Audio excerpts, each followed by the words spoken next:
Hi everyone, it's Natalie.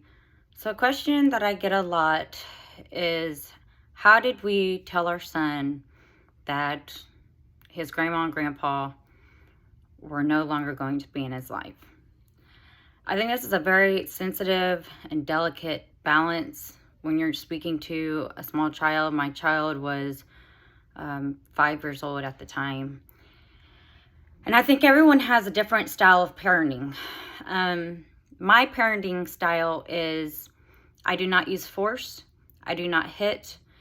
We talk about the problems we have. We talk about any incidences that might get him in trouble. And my son is an excellent kid. And I really do think it has a lot to do with not hitting him. I grew up in a house where my parents' style was not to spank us, not to hit us, but to talk. My mom has a degree in psychology, so she, used it. And so when it came time, or when the decision finally was where I was like, no more. This just cannot continue to happen. I started to think about the repercussions that it was going to have on my son to have a narcissistic grandmother, and the things that I had already went through. And I started to think like, I need to protect my child is what I started to think. And because my parenting style is very open and honest,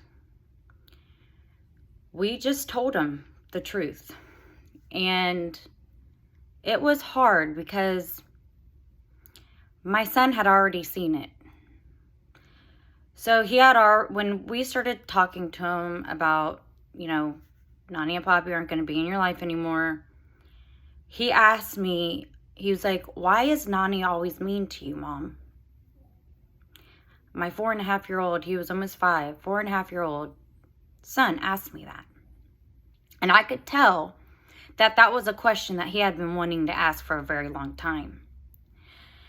Then he went on to say that he didn't care that if his grandparents were in his life because he didn't like the fact that they spanked him. And he said that he felt when he was around his grandmother that he couldn't have his own personality. And every time he acted, goofy or silly, she would spank him or, just basically tell him not to embarrass her, I guess, if that's what you want to say. And we all know how little kids are. They act goofy, they act silly, and you can either take that moment when they're acting goofy and silly and make it a bonding experience, or you can take that moment and make it an authoritarian experience for that child. And that's what his grandma did, is she made it authoritarian. No, you're not going to act like that. You're going to listen to what I have to say. You're going to act the way I want you to act. And he noticed this. This is a 4.5-year-old child who noticed this. And that's why it's really important for you parents out there who are spanking your children not to spank them, because you're teaching them abuse. You really are. You're teaching them that it's okay to hit someone when they're doing something you don't like. But that's kind of deviating off of this. So basically what we did, we sat him down and just said, me and Daddy have been together since we were basically children, since we were teenagers. And through that time, I wasn't accepted by Daddy's parents. And Daddy and I had to fight for our relationship. And there was many times that Nani and Poppy would not let me be in their lives because they did not like me. And so before you were born, me and Daddy didn't have a relationship with your grandparents. Because the few times that I did try to have a relationship with your grandparents, they were not treating me fairly. And I just didn't think it was right that Daddy and I had to fight for our love instead of, creating or, going into this family and making it blossom into a beautiful experience, Nani and Poppy decided to deny me and basically told Dad that Daddy couldn't be in their lives if he was going to be with me. And so there was many years that we just didn't talk to them. And when I got pregnant, Nani and Poppy asked to come back into my life. And to be honest, I was very nervous about it. And I wasn't very sure about it, but because, my mom's parents got killed by a drunk driver when she was a teenager, and I didn't experience the grandparents and stuff, and my dad's parents died by the time I was 5. I really wanted you to have grandparents. And so I decided to put our differences aside, and because everyone loves you so much, we decided to work on the relationship and to move forward. But unfortunately, your grandma still looked at me the same way she looked at me before Daddy and I had you and got married. And she didn't agree with our marriage. And when she found out I was pregnant, she wasn't very happy. But we tried to rebuild our relationship in a way that everyone would love and support you. That this new relationship that we formed with Nani and Poppy was all for you. But unfortunately, Nani couldn't let go of things. She was still very mean to me. And we had to ultimately come to a decision to protect Daddy and me and you, our family, from people who have bad intentions. And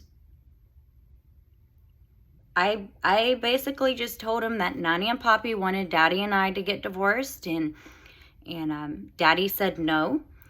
And Nani then, basically threatened him, and we just shut it down.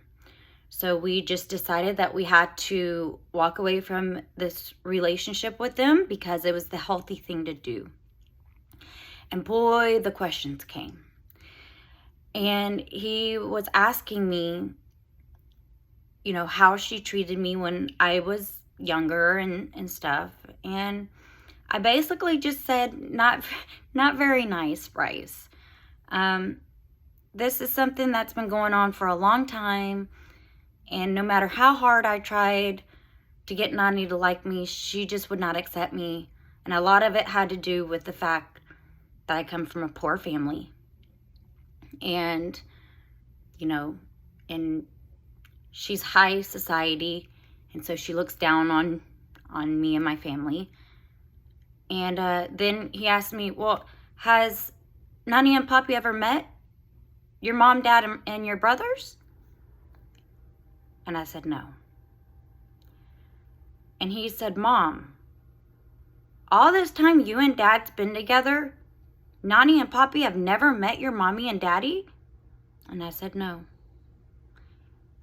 He said, but your dad died. He didn't get to meet Nani and Poppy. And I said, I know.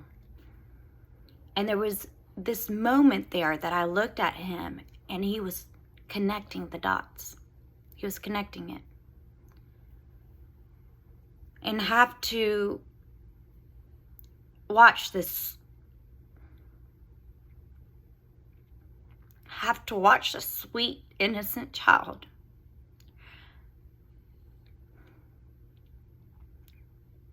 come to the realization that there are bad people in the world. It broke my heart. Because all I've ever wanted was my son to have grandparents since I didn't.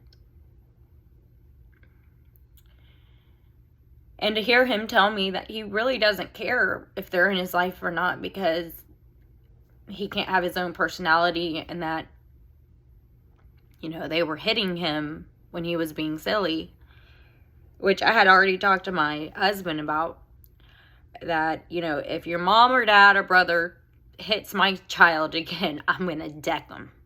I told my husband this. And it just shows you that these children are so smart. These children see evil. And I think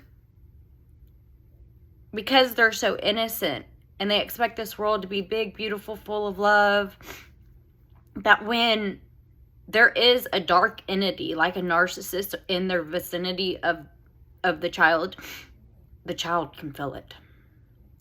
And I don't really, like, I hear, like, children have, like, this little, like, psychic connection, psychic power that by the time you're a teenager, it kind of gets out of your system, but it's true. And I'm not saying I believe in psychics or anything. What I'm saying is, like, they can feel things a lot stronger than we can.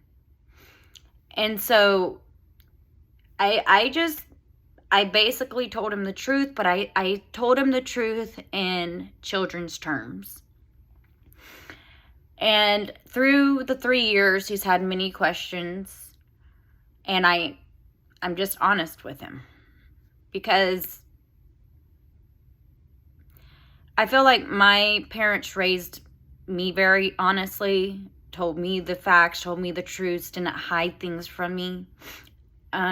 That's just how my parenting style is. And just having to lie about Santa Claus kills me. I mean, I don't even want to to tell my kid there's a Santa Claus and an Easter Bunny and all this. I mean, it kills me that I have to play along with that, because that's society standards, right? And it's wrong. It's wrong to lie to your children and say that there's this big fat guy in a red suit that comes down your chimney. But you do it because you're making this experience fun and lively, and you're making Christmas come alive and stuff. But it's just,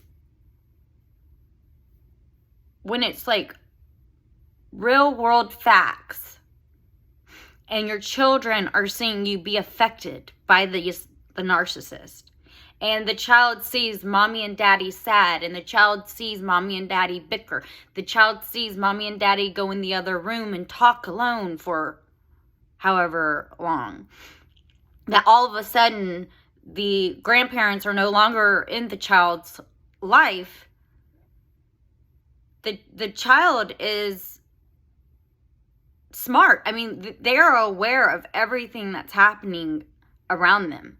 So for you to go and lie to your child and not tell them the truth of why, their grandparents can't be in their life, it's only going to confuse them later in life.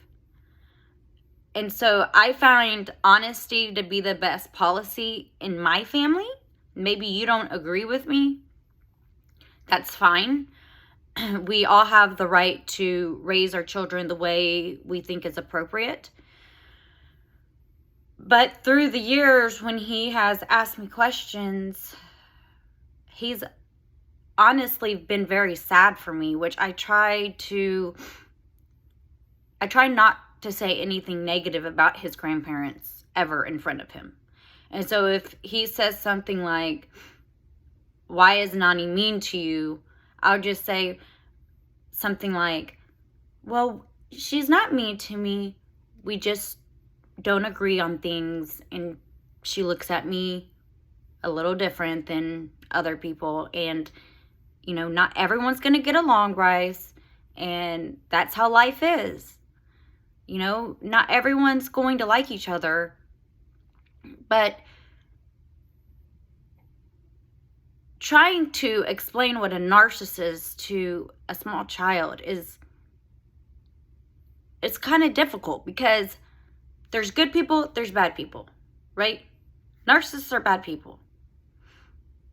Because it's a psychological term, NPD, the small child isn't going to fully understand what a narcissist is. So all you can really say is good people, bad people. And that's basically how I explained it. Now, through the years, now that my son's almost 8, because because he's getting older and he's having more advanced questions, more curiosity, I try to be careful with what I say. I really try to never say anything bad about his grandparents in front of him. But I guess the point is I'm just honest. I'm honest with him. But I do it in a very delicate way. I don't go name calling. I don't go bashing on the grandparents. I just simply say, sometimes the world isn't fair, and sometimes you don't get people you deserve. That's basically what I did. And my son has, he's been fine. Honestly, he just wants mommy and daddy to be happy. He doesn't, he fully understands that his grandmother was trying to convince my husband to divorce me. He understands this. He understands that his grandmother was trying to take him from us and split his family up. He understands this. You would be so surprised on what these children understand without you even verbally telling them. They know things, so just be honest with them.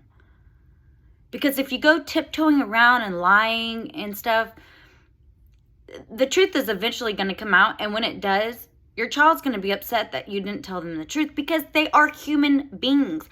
They have an individuality.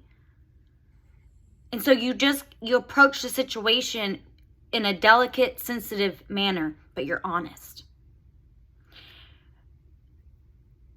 You know, my son has been such a good sport about all of this. He's never cried over it.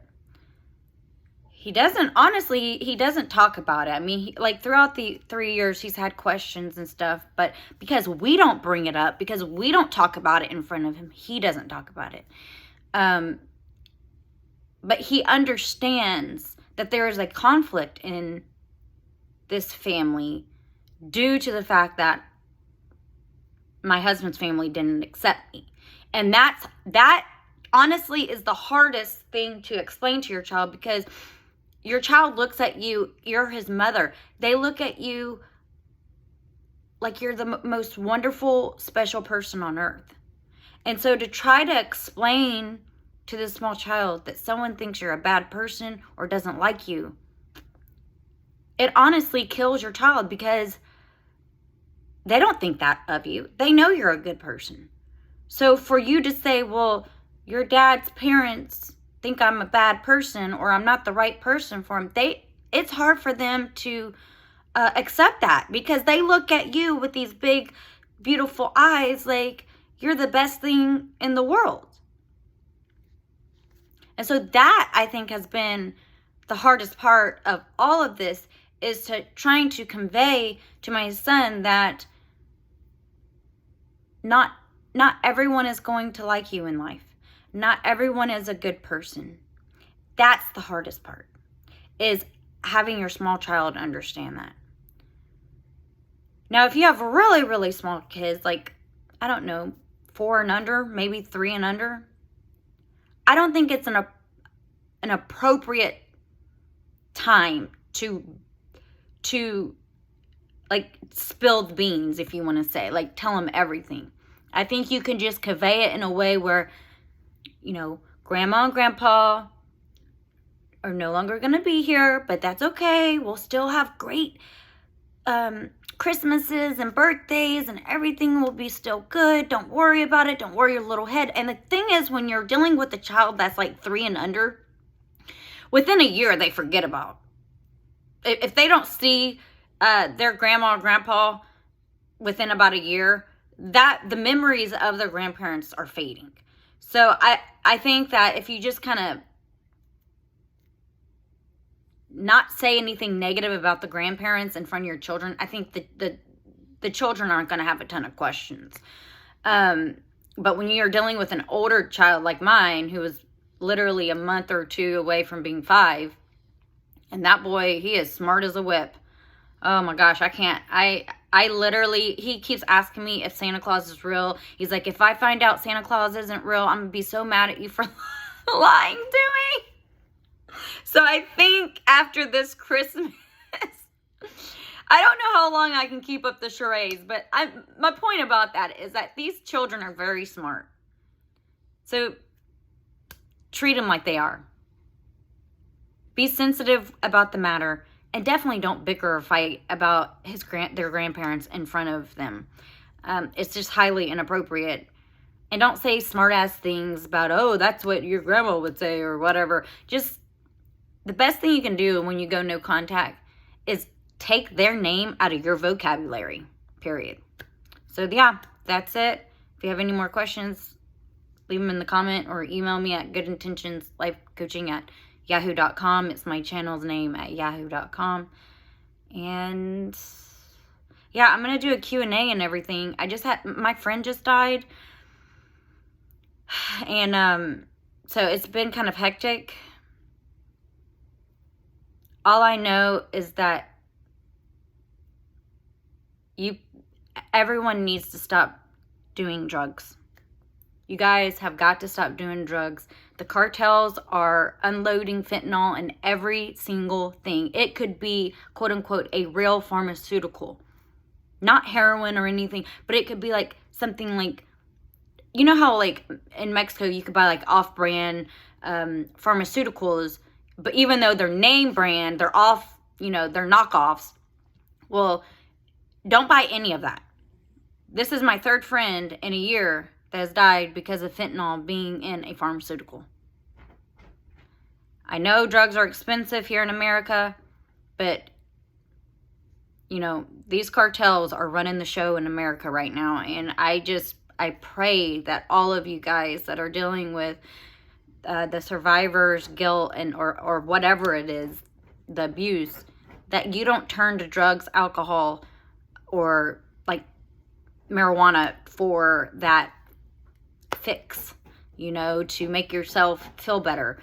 Because nowadays you just never know what you're getting. So we'll do a Q&A soon. I've been mourning the loss of my friend. She was my best friend in high school. She lived with me. And only about a month before this, my other best friend's cousin died. And then about a year before that, someone that was very, very close to me and my husband died. All of it fentanyl related. Please do not go on the streets and buy drugs right now. Or ever. I'm just saying, if you're an addict and you're in that situation where you're going to the streets for drugs, you're risking your life. Peace, love, and harmony. Bye.